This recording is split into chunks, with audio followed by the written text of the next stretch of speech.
Hello everyone, very good morning my dear 5th class kids. Welcome to Phoenix International Group of School and welcome back to our 66th session. How are you all? I hope you all are fine and doing well there. So children, let's start our Hindi class. See children, this is your Hindi reader and which class it is? 5th, and what's its name? Bal Suman. Are you ready with this reader? So children, what we learned in our previous class? हमारी previous class में क्या करे थे बच्चों? We finish our formative assessment 3 paper. Okay, we solve our formative assessment 3 paper. I think आप लोग complete कर लिए होंगे अपनी अपनी नोट्स में 4 बिट्स. चलिए तो बच्चों हम लास्ट FA3 कंप्लीट करने से पहले हम हमारा लेसन जो है किसान की सीख 3rd लेसन ये स्टार्ट करे थे. चलिए लास्ट प्रीवियस क्लास में हम ये लेसन स्टार्ट करे थे. पेज नंबर देखिए 13 पर ये पैराग्राफ तक हमारा कंप्लीट हो गया था. किसान की सीख ये लेसन में देखिए हम क्या पढ़े थे, आपको याद है? यहाँ पर एक किसान जो है, बूढ़ा किसान चिलचिलाती धूप में पौधे रोप रहा था, यानी कि लगा रहा था. तब उसे एक राजा घोड़े पर जा रहा था. वो किसान को पौधे रोपते हुए देखकर वे वहाँ अपना घोड़ा रोक देता है और वे बूढ़े आदमी से प्रश्न करने लगता है कि बाबा आप इतनी आयु में कड़ी मेहनत क्यों कर रहे हैं बोलकर प्रश्न पूछता है. तो चलिए इस पर वो बूढ़े किसान ने क्या उत्तर दिया, देखिए. Keep your fingers on this paragraph. किसान ने झुककर उत्तर दिया, राजन मैं पहले आम के पौधे का बगीचा लगा लूँ, इसके बाद ही विश्राम करूँगा. तब राजा ने क्या पूछा था कि बच्चों आप इतनी उम्र में काम क्यों कर रहे हैं, आपको तो ये आराम में तो विश्राम करना चाहिए, यानी कि आराम करना चाहिए बोलकर बोला था.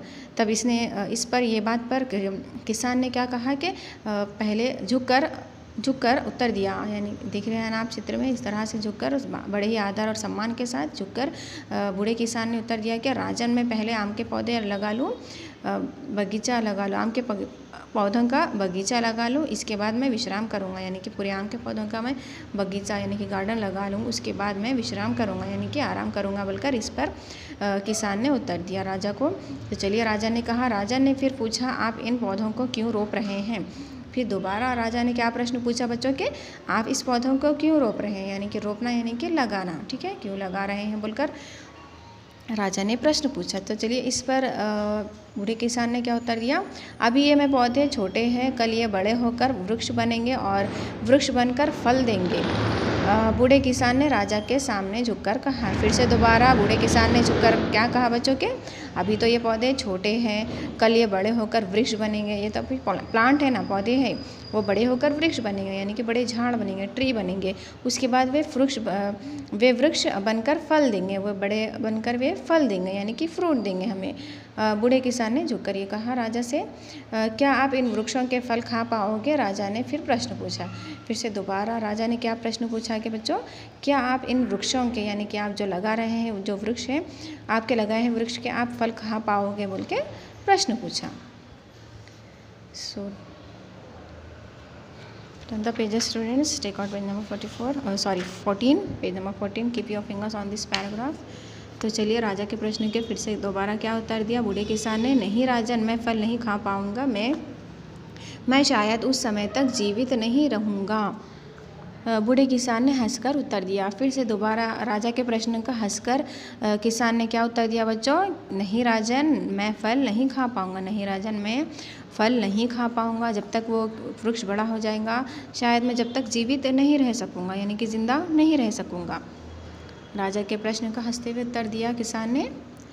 चलिए फिर इस पर दोबारा राजा ने क्या कहा, जब आप जीवित नहीं रहेंगे, आप इनके फल नहीं खा सकोगे, तब आप क्यों ये पौधे लगा रहे हैं. तब फिर दोबारा फिर से राजा ने क्या पूछा बच्चों के, जब आप जीवित नहीं रह सकेंगे, यानी कि आप ज़िंदा नहीं रह सकेंगे, आप इनके फल नहीं खा सकेंगे, आप जीवित ही नहीं रहेंगे और फल भी नहीं खा सकेंगे, तब आप ये पौधे क्यों लगा रहे हैं बोलकर राजा ने फिर से प्रश्न पूछा. राजा ने आश्चर्य से पूछा, एकदम हैरानी से फिर से दोबारा बूढ़े किसान से ये प्रश्न पूछा. बूढ़े किसान ने मुस्कुरा कर कहा, राजन मैं अपनी संतानों के लिए ये पौधे लगा रहा हूँ. बूढ़े किसान ने मुस्कुरा कर, यानी कि हंसते हुए मुस्कुरा कर स्माइल करते हुए बूढ़े किसान ने कहा, राजन मैं अपनी संतानों यानी कि पुत्र पुत्रियों आने वाली पीढ़ियों के लिए आने वाली जनरेशन के लिए, संतानों के लिए ये पौधे लगा रहा हूँ, मैं अपने लिए नहीं अपने संतानों के लिए ये पौधे लगा रहा हूँ बोलकर बूढ़े किसान ने उत्तर दिया। वे ही इन वृक्षों के फल खाएंगे। राजा ने किसान ने क्या उत्तर दिया बच्चों के, मुस्कुराकर कहा है कि मैं अपनी संतानों के लिए यानी कि आने वाली पीढ़ी के लिए, आने वाली जनरेशन के लिए ये पौधे लगा रहा हूँ, वे ही इन वृक्षों के फल खाएंगे। वो लोग जो आने वाले पुत्र पुत्रियाँ हैं वो इनके फल खाएंगे बोलकर बूढ़े किसान ने कहा।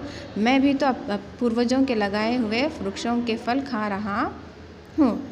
बूढ़े किसान ने क्या उत्तर दिया इस बात पर कि मैं भी तो अपने पूर्वजों के यानी कि बूढ़े किसान के जो पूर्वज थे यानी कि दादा परदादा, उनके लगाए हुए वृक्षों के फल मैं खा रहा हूँ, तो मैं जो लगाऊंगा वो आने वाली संतान वो वृक्ष के फल खाएगी बोलकर बूढ़े किसान ने राजा को बताया।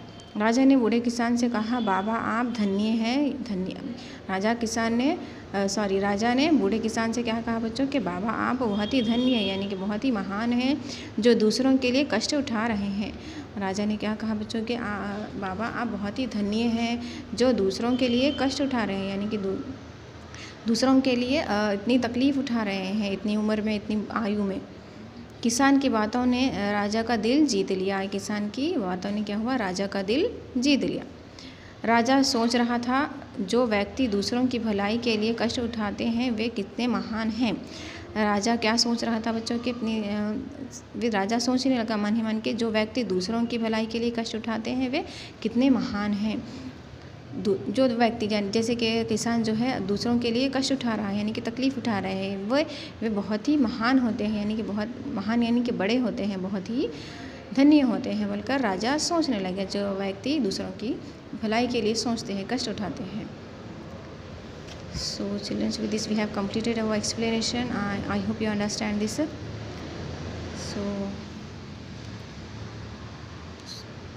So children, now come to our work. ये लास्ट प्रीवियस क्लास में आपको इसके हार्ड वर्ड्स दिए थे। ये लेसन जो है किसान की सीख। तो चलिए आज हम इसके शब्द अर्थ करेंगे। Okay, first of all mention the date and lesson name. I think आप लोग जहाँ पर हार्ड वर्ड्स लिखे हैं वहाँ पर लेसन नेम मेंशन करे होंगे। Okay, no need to write again this lesson name. चलिए सेकेंड बिट है ये आपको यहाँ पर फर्स्ट बिट कठिन शब्द है, सेकेंड बिट है आपको शब्द अर्थ। ओके, चलिए शब्द अर्थ यानी कि वर्ड्स मीनिंग। फर्स्ट देखिए लथपथ। लथपथ का अर्थ देखिए भीगा हुआ। लथपथ होना यानी कि भीग जाना पूरे सन में, पसीने में या फिर पानी में। ठीक है, लथपथ यानी कि भीगा हुआ। सेकंड कठोर परिश्रम यानी कि कड़ी मेहनत, हार्ड वर्क। ठीक है, कठोर परिश्रम, कड़ी मेहनत। थर्ड विश्राम, आराम। फोर्थ चिलचिलाती धूप यानी कि तेज़ धूप। संतान का अर्थ होता है पुत्र पुत्रियाँ। पुत्र यानी कि बेटा, पुत्री यानी कि बेटियाँ। ठीक है, नेक्स्ट सिक्स्थ देखिए पूर्वज यानी कि परदादा, दादा परदादा। ठीक है, पूर्वज। नेक्स्ट सेवन्थ देखिए महान का अर्थ होता है बड़ा। एट्थ दिल जीतना यानी कि प्रभावित होना यानी कि अट्रैक्टिव होना। ठीक है, अट्रैक्ट होना। So childrens, this is our third lesson words meaning. Write on this words meaning one time in your Hindi notes. Write neatly and properly, read and write childrens.